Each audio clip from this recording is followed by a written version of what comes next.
I'd like to introduce you to Cassandra. I'm going to work a really beautiful shape that comes from the back through to the front, and then it reverses back into a beautiful big roll.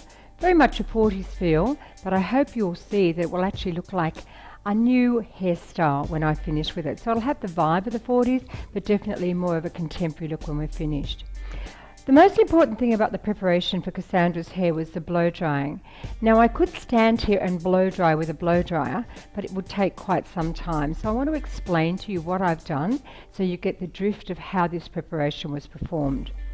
First off, I sectioned through the middle of the eyebrows all the way through to the nape. Obviously I've got all these sides, these have been removed, and we work step by step, spraying the root, and with a comb like this, so it's a large wide comb, we blow dried the roots flat and forward and worked all the way through to the back of the head with that technique. So a little bit of spray at the root, blow drying it down nice and flat, working that whole panel of hair right through the middle till we got to the nape. Once I did that, I removed the center part of the hair and started working on the sides. So taking a diagonal section on the side panels now, we then lightly sprayed the roots, over-directed them, and joined them to that top section, at the same time directing the hair to come forward. So you notice how flat and sleek that hair is. And this is the important part about this hairstyle. We don't want to have it looking lumpy and bumpy. We definitely want to have this lovely sleek finish to the hair. So it's important to blow dry the roots flat, and as you can see, it's beautifully directed to the front but really close to her head. So when I do pin, I won't have any obstacles or any sort of thing that's going to sort of prevent me from making this really clean, flat finish on the nape.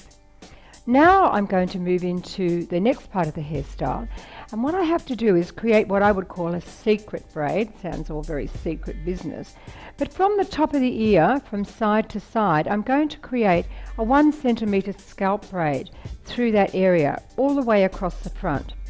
The reason for doing this is I need to have a base to pin padding into, and I need to be able to pin the hair that's coming from the nape over and hold it securely. So that little tiny scalp braid will give me that opportunity to hold the whole lot in place. So I'm going to start with working on the right hand side. So scoop her across. Remember, it's in line with the top of the ear. So section off the back portion of the hair, like so, and then section a very small section in front of it, just about 1 centimeter wide, and we're now going to work that little tiny braid into this section of the hair. So I'm going to start working it. Now I normally start with 2 sections. I find that a lot easier to work with. This doesn't have to be a perfect braid, so don't sort of make it too hard on yourself. So we start with 2 sections and crisscross them over.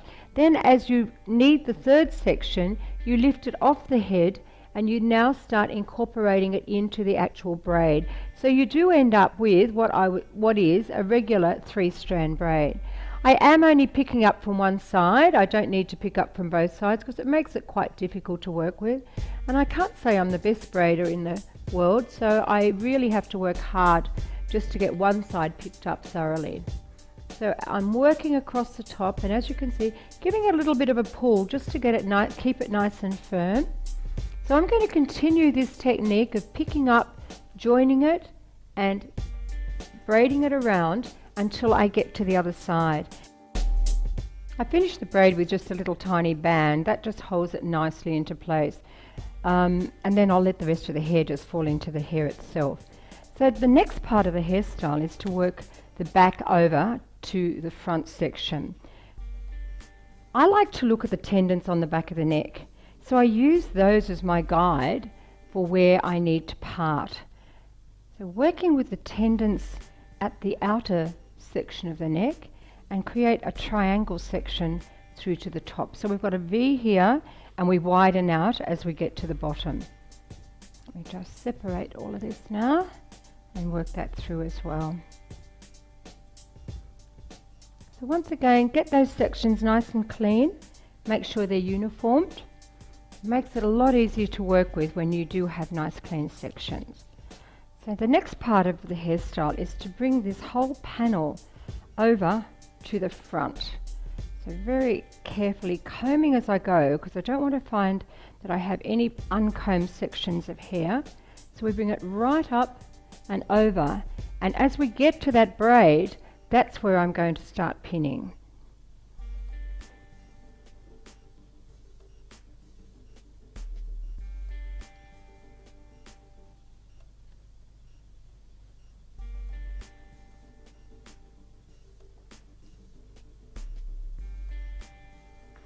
So open the bobby pins up, find your braid,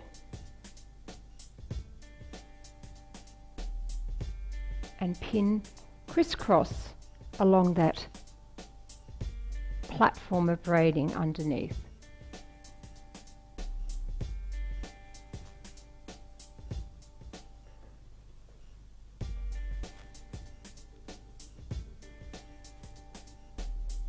Once you've done that, we need now to go back through the section of hair and very carefully finish that panel off. So basically taking that tail comb and lifting it through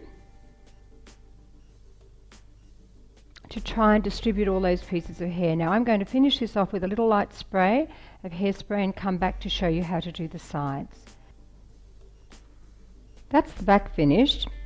Looks really nice and smooth and sleek. I'm going to take what's left of the back panel and take that up to the front and clip the two sections together.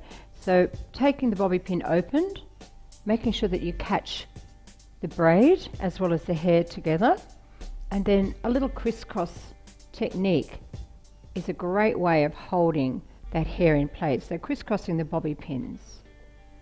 So we work that side, and now we'll add the opposite side. So once again, taking that back panel of hair,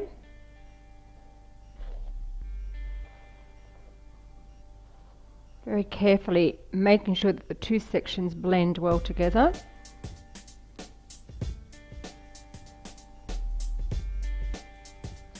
Now we add the bobby pins, making sure I'm pinning right into that piece of padding, which is that braid. To be able to pin hair flat onto the head like that without anything to anchor it into becomes quite difficult, and the hair bobby pins tend to just lift away. So this way it ensures that the whole lot can hold together nice and firmly. So that's our front panel done, our back panel done.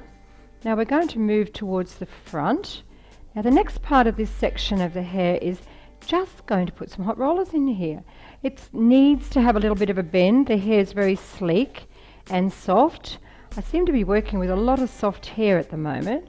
So the way to execute the best outcome here is to make sure that you use a lot of good products in the hair. So the first thing I will do is just do a row of hot rollers around the front section of the hair. As you can see, the rollers have all been wound backwards because the hair is going to be going backwards. So it's important to roll the rollers in the direction that the hair is going to be finishing. One of the little hints for you is when you do work with hair that's soft like this, I like to use what I call a double moussing technique. So before I even blow dry the hair to bring it forward, I take a great handful of mousse, work it into the hair and blast the hair dry. I repeat it the second time if I don't feel I've created enough texture in the hair. And the texture is what we're looking for. We don't want to work with soft, silky hair. We want sort of a raw, coarse sort of texture to the hair. That way the hair will respond and move the way you want it to. So these have all cooled down nicely. I'm going to remove them and I'm going to put some padding in. I've taken the rollers out. Now going to place a small piece of padding. So this is actually the crescent shaped padding, starting right at the bottom of the ear, and unopened bobby pin, latching in underneath that braid to really get it nice and tight. So that's the important thing, and that's the benefit of having this braid, because very, very easy when you've got a braid to just flip that bobby pin over and underneath the braid to hold. So I'm going to do the same on the other side. I love these padding shapes. It's really great to be able to create all these fantastic shapes with the use of padding. This is an old idea, padding. If you go back through history, you'll see a lot of padding used in a lot of Edwardian and a lot of these regal hairstyles in history. And it's basically just taking those ideas and bringing them out into something new. So from here now, the next step is to divide the hair into 3 equal sections. So I need to make sure I've got enough hair that will cover this piece of padding well for me. I'm mindful that I have fine hair that I'm working with. You've got a nice big thick head of hair, probably won't be quite such a problem. So I'm basically seeing my section coming through around the middle of the eyebrow on both sides. I'm going to put this away now so I can use that for my center section. So a nice big clip there, and then I'm going to start working the sides, each side, and then we'll finish the top. So as I work through the sides, taking them across the hair, making sure I'm fanning that hair nicely over the top of the padding shape itself and working it up through to the top of the hair as I go. So I need to get that right up there nice and high. Once again, very, very mindful that it's fine and I have to come back and work that side to finish it off well. I'm going to just continue doing that on both sides, and I'm going to show you what I've been doing with the back. So moving it up towards the back, and as I get to there, just a little tiny twist and allow these ends just to hang loose. So we'll repeat the same on the other side. This is how the back looks finished. So the 2 sides have been connected into the top, and these are the ends of them. If that was shorter, then I would recommend just tucking them in underneath the padding at the front, but I'm going to bring them over and try to thicken up the panel that I've already got at the front section of the hair. When I wind the front panel on, I'm going to bring it very much forward because I do want to direct this quite strongly forward. So if you were to wind it higher up, obviously it would be higher up. So it's very important to think about the angle that you're holding the hair to give you the result that you're looking for. Now I've taken the oblong shape here and put a couple of little bands on the end of it. I wanted to squash it in. The reason why I needed to squash it in is because it needs to connect with these little pieces of hair or the little pieces of padding there as well. If I kept that fat on the end, it would be very difficult to blend the two together.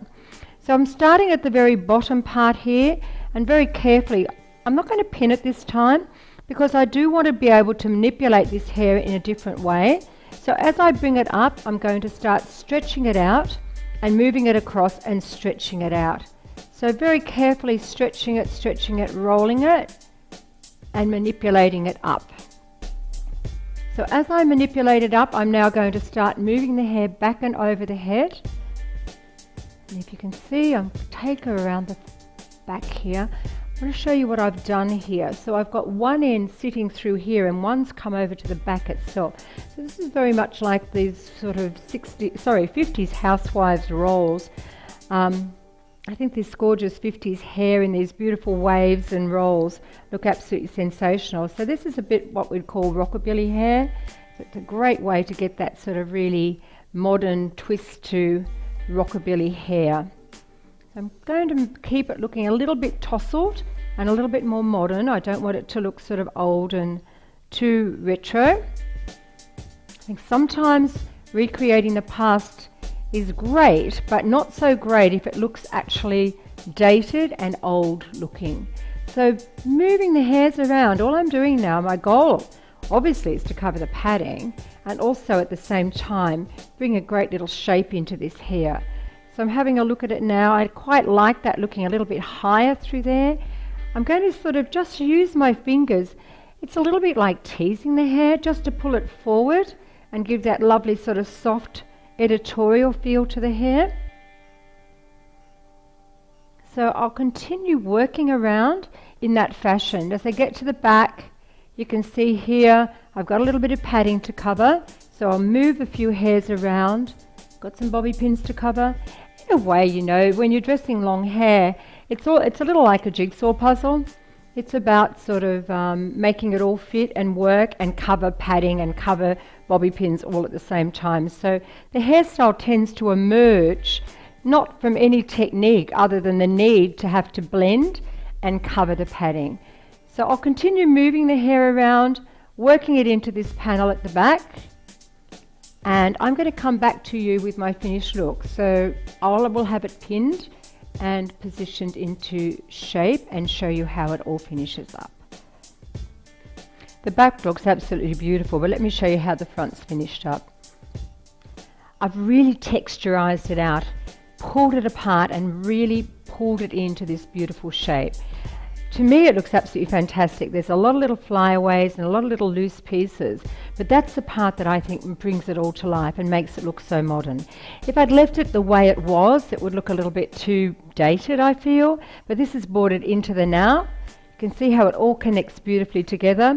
In fact, you could also texturize just a little bit through these side pieces as well if you wanted to. But I love the way it's just flowing in and then very gently just floating across the front of her face. I hope you enjoy creating this. I think it's a really cool look. I'm really excited about it.